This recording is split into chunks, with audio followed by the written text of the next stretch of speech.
Admired Miranda, indeed, the top of admiration worth what's dearest to the world. Full many a lady I have eyed with best regard, and many a time the harmony of their tongues hath into bondage brought my too diligent ear.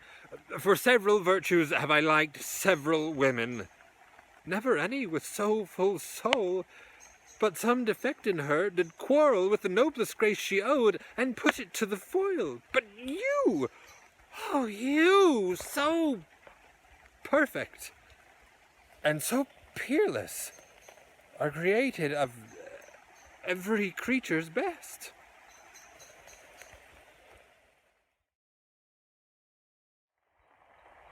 Hey people, it's Max. I just want to talk to you really briefly about the ends of lines of Shakespeare's plays, okay? There are a few different schools of thought about this. I would say there's no right way, there's no wrong way, but you have to acknowledge that the line has come to an end. And so my recommendation would be to drive the energy of what you're saying through to the end of that line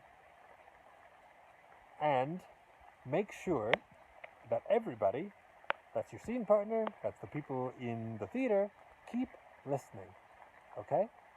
The other thing that you can do there is breathe, right? Some people will say, always breathe at the end of the line, and some people will say, never breathe at the end of the line, and some people will say, sometimes breathe at the end of the line. And I would say I'm more in that third category. I would say start out breathing at the end of every line and see if that feels good. And if it feels really good, keep breathing there.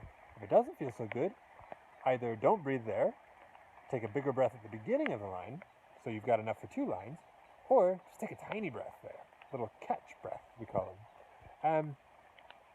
And when I said before about make sure they keep listening, one of the easiest ways to do that is to go up in pitch, like that. Go up in pitch, right? And it doesn't have to be crazy and go up in pitch like that and make the whole thing sound like a terrible song. But just get to know yourself and your voice and whether you are going up in pitch or down in pitch, right? And it's very often easy to confuse the two. A lot of people, myself included, for a very long time, thought that getting louder was basically the same as going up in pitch, right? So I would drive to the end of my sentences, and I felt like I was going up in pitch, when in fact I was going very, very, very much down. At the end of the line, try going up in pitch, and that's code for keep listening, people, right? Maybe try breathing if it feels good. And I'll give you a little example. So that speech you just heard me do, it starts like this. Admired Miranda, indeed, the top of admiration worth, keep listening, what's dearest to the world?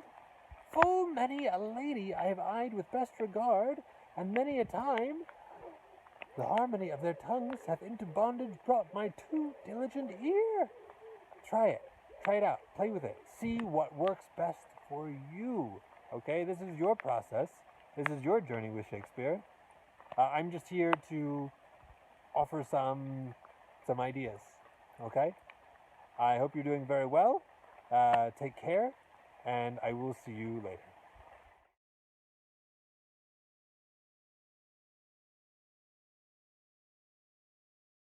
Oh, and for anyone who was wondering, but what about line endings in later plays versus line endings in earlier plays?